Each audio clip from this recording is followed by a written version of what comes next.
اس لیے میرے نزدیک تو یہ ساری اسٹریٹجی جو اس وقت حکومت نے اڈاپٹ کی تھی وہ غلط ثابت ہوئی، کیونکہ میں اس بات پہ میرا اپنا انالیسس یہ ہے کہ دیکھیے اگر ملتان کا جلسہ ہو جاتا جیسے کہ گجرانوالہ میں ہوا، کراچی میں ہوا، کوئٹہ میں ہوا، ملتان میں ہو جاتا، لاہور میں ہو جائے گا، اگر یہ جلسے ہو جائیں گے، اگر کوئی بندہ یہ سمجھ رہا ہے کہ ان جلسوں سے حکومت جانے والی ہے، وہ تو میں نہیں مانتا کم از کم، ایک بات۔ دوسری بات یہ ہے کہ حکومت پہ دباؤ تو پڑا ہے، اس میں تو کوئی شک نہیں ہے، کیونکہ حکومت کبھی بھی نہیں چاہتی کوئی کہ اس کے خلاف ایک مومنٹم جو ہے وہ بلڈ ہونا شروع ہو جائے۔ پی ڈی ایم نے ایک مومنٹم تو بلڈ کیا ہے، اس میں کوئی شک نہیں ہے، ان کے جلسے بڑے ہوئے ہیں، ان کے اجتماعات بڑے ہوئے ہیں، اس میں اگریسو لینگویجز استعمال کی جا رہی ہے، گفتگو میں بڑا ہارڈنس ہے، لیکن سوال صرف یہ ہے کہ حکومت اگر ان معاملات کو ایک نان پولیٹیکل ایٹیٹیوڈ کے ساتھ ڈیل کرے گی تو پھر وہ جو غبارے میں پی ڈی ایم کی ہوا بھری جا رہی ہے نا، اس کی وجہ صرف پی ڈی ایم نہیں ہے، اس میں اپنا حکومت کا ایٹیٹیوڈ بھی شامل ہو جائے گا نا، جو بلا وجہ لوگوں کو اشتعال دے کے 4-4 5-5 دن تک میڈیا کے اندر ایک اس کے پورے کی پوری ہائپ کریٹ کر دے گی۔ اب ہوگا کیا؟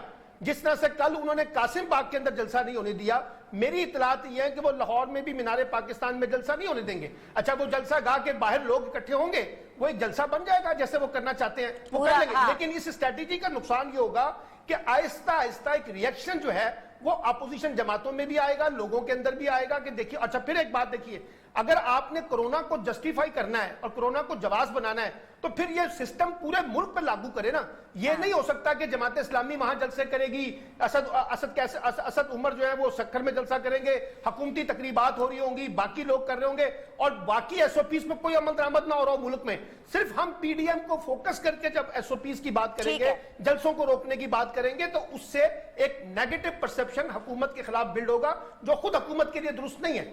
پاکستان پیپلز پارٹی کا جو سیاسی مستقبل ہے وہ آصفہ بھٹو زرداری آگے لے کر کے چل رہی ہیں، یا بلاول بھٹو زرداری صاحب مرتضی سولنگی صاحب سے یہ پوچھیں گے؟ اور پی ایم ایل این کا جو نیریٹو ہے کیا ابھی بھی سیم پیج پر ہے؟ کیونکہ جیسے ہی مریم نواز صاحبہ کل جاتی عمرہ سے نکلتی ہیں ملتان کے لیے تو خبریں آنا شروع ہو جاتی ہیں کہ چودھری نثار صاحب افسوس کرنے کے لیے، تعزیت کرنے کے لیے شہباز شریف صاحب کے پاس چلے گئے، اور پھر حسین اتفاقات کی ایک سیریز شروع ہو جاتی ہے۔ آ کر اس پر بات کریں گے چھوٹے سے وقفے کے بعد۔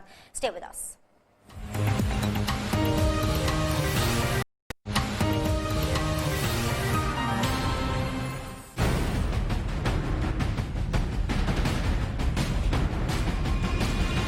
لگتے ہے کہ ہم گرفتاریوں سے ڈر جائیں گے تو یہ ان کی بھول ہے۔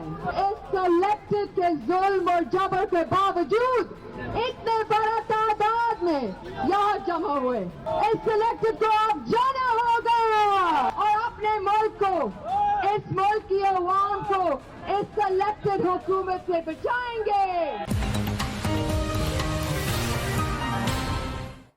ویلکم بیک جی۔ مرتضی سولنگی صاحب، سلمان عابد صاحب اور سجاد میر صاحب میرے ساتھ ہیں۔ اس سیگمنٹ کا آغاز میں مرتضی سولنگی صاحب آپ سے کر لیتی ہوں۔ مرتضی سولنگی صاحب، کیا آپ کو لگتا ہے کہ پی ڈی ایم کے اندر بھی جتنے لیڈرز ہیں وہ سیم پیج پر ہیں؟ کل آصفہ صاحبہ نے اپنی باقاعدہ طور پر جلسے کی سیاست کا آغاز کیا۔ میں اس لیے بار بار اس کے اوپر فوکس کرتی ہوں کیونکہ کہیں نہ کہیں سیاست کے اندر تو وہ میرے خیال سے شروع سے انٹرسٹڈ ہیں، انٹرسٹ لے بھی رہی ہیں، لیکن جلسے کے اندر کل جس طریقے سے انہوں نے تقریر کی تو ایک یہ بحث سی چھڑ گئی ہے آپس میں کہ پیپلز پارٹی کا جو مستقبل ہے وہ آصفہ بھٹو زرداری کے ہاتھ میں ہے یا پھر بلاول بھٹو زرداری صاحب کے ہاتھ میں ہے، کیونکہ کل ہم نے دیکھا سٹیج پر آصفہ بی بی جو ہیں وہ اپنے بھائی کے لیے نعرے لگاتی رہیں کہ وزیر اعظم بلاول بھٹو، وزیر اعظم بلاول بھٹو۔ تو کیا کہیں گے اس بارے میں؟ نو ڈاؤٹ ان کے اندر جھلک تو بی بی صاحبہ کی نظر آئی۔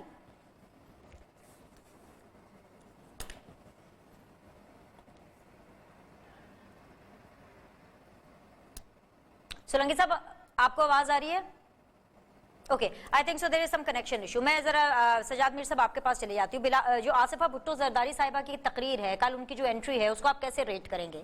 نہیں، ظاہر ہے کہ وہ ان کو ایک موقع ان کو بہت اچھا مل گیا تھا، اچھا موقع مل گیا تھا۔ بلاول واز ناٹ ویل، وہ اور کسی کو ریپرزینٹ کرنا تھا تو آصفہ بہت عرصے سے چاہتے تھے۔ ایک بار زرداری صاحب نے کہا تھا کہ کیا کریں گے، مجھے پکڑ لیں گے بلاول ہے، بلاول کو پکڑ لیں گے آصفہ آ جائے گی۔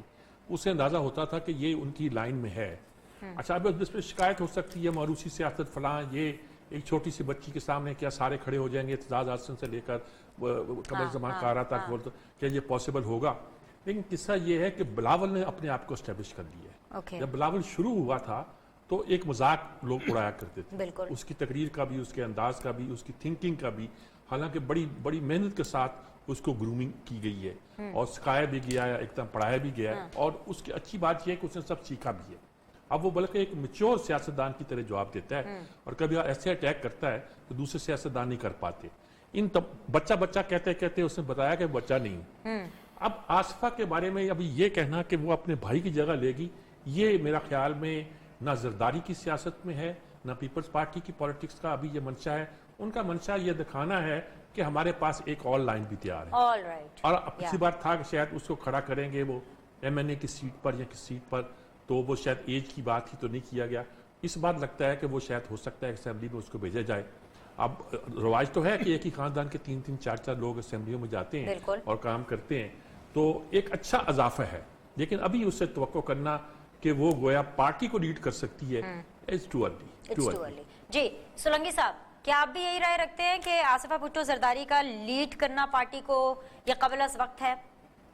جی بالکل، میں میر صاحب کی بات سے متفق ہوں. بلاول جو ہے وہ پارٹی کا چیئرمین ہے اور اس نے یہ حیثیت منوا لی ہے.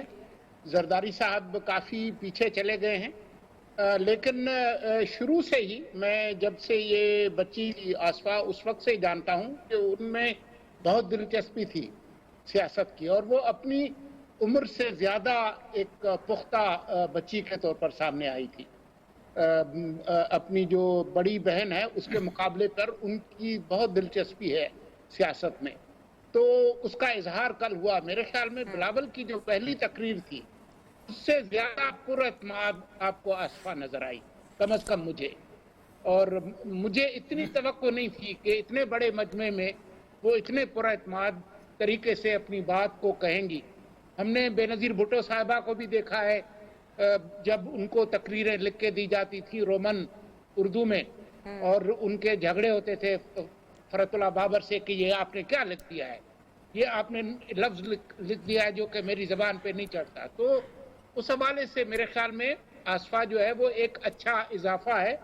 فی الحال وہ سیکنڈ فیڈل ہے اپنے بھائی کے لیے، لیکن مستقبل میں ہمیں کچھ نہیں پتا. آپ کی جنوبی ایشیا کی سیاست میں دیکھیں، پریانکا جو ہے وہ راہل کے ساتھ جو ہے وہ سیاست میں ہے، وہ پارٹی کی جنرل سیکرٹری بن گئی ہیں. تو کچھ بھی ہو سکتا ہے. میرے خیال میں ہمارے سیاست میں جتنی عورتیں زیادہ آئیں گی اتنی ہماری سیاست کے اندر پختگی اور بہتری آئے گی. یہ ایک اچھی بات ہے، کم از کم ہم مردوں کو اس کی تعریف کرنی چاہیے. بالکل کرنی چاہیے. مرتضی سولنگی صاحب، جو نون لیگ کی جو پالیٹکس ہے وہ ہمیں کافی زیادہ سکیٹرڈ لگ رہی تھی پچھلے کچھ ٹائم تک، لیکن اب کل سے بیکاز ملتان جلسے کی بہت بڑی وکٹری جو ہے وہ پی ڈی ایم کو ملی ہے، نون لیگ کو بھی ملی ہے، کیونکہ ٹیسٹ کیس ہی وہ تھا کہ مریم بی بی کیسے پہنچتی ہیں. کیونکہ میں جانتی ہوں، میں ایکسپیرینس کر کے آئی ہوں کہ بہت زیادہ وہاں پہ کریک ڈاؤن تھا. آپ کو بھی خبریں آ رہی ہوں گی. کیا آپ کو لگتا ہے کہ نون لیگ ابھی بھی سیم پیج پر، اور یہی سوال میں آگے سلمان عابد صاحب سے بھی یہی کروں گی، لیکن آپ سے آغاز کر لیتی ہوں، کیا آپ کو لگتا ہے کہ نون لیگ اب بھی سیم پیج پر ہے؟ کیونکہ جیسے ہی مریم بی بی جاتی عمرہ سے ملتان کے لیے روانہ ہوئی، خبریں چلنا شروع ہو گئی. چودھری نثار صاحب تعزیت کے لیے شہباز شریف صاحب کے پاس چلے جاتے ہیں، اور ظاہر سی بات ہے تعزیت بھی تو سیاسی ہوتی ہے، دو سیاستدان مل رہے ہیں، گفتگو ہوگی. کیا یہ حسین اتفاق ہے کہ ٹائمنگ ایسی ہو گئی، یا پھر چودھری نثار صاحب نے ڈیلیبریٹلی اوائڈ کیا ہوگا مریم بی بی کو؟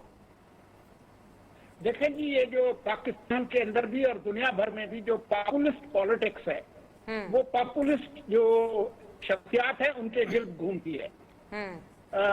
پیپلز پارٹی کے اندر بھی یہی رہا ہے، اور نون لیگ کے اندر جو پاپولسٹ فگرز ہیں نواز شریف ہیں، اور اب ان کی بات جو ہے وہ مریم نے حیثیت بنا لی ہے. اس وقت پنجاب میں اگر کوئی سب سے بڑا کراؤڈ پولر ہے تو ان کا نام مریم ہے، شہباز شریف نہیں ہے. نواز شریف اور شہباز شریف میں جو بنیادی فرق ہے وہ یہ ہے کہ نواز شریف کو اقتدار تک پہنچنے کا راستہ معلوم ہے، شہباز شریف کو اقتدار ملنے کے بعد اس کو چلانے کا طریقہ معلوم ہے. تو دونوں کی اپنی ایک حیثیت ضرور ہے. چودھری نثار صاحب جو ہے وہ کافی اچھے سے کوشش کر رہے ہیں نون لیگ میں واپس آنے کی. آپ کو یاد ہوگا کہ پچھلے دنوں جب وہ گئے تھے لندن تو انہوں نے کوشش کی اپنی فیملی کے ہی ایک شخص کے تھرو، اسحاق ڈار کے تھرو ملنے کی کوشش کی، لیکن نواز شریف صاحب ملنے کے لیے ابھی تیار نہیں ہے. تو ابھی یہ ایک طرح سے ٹافننگ اپ کی ایک کوشش ضرور تھی چودھری نثار کی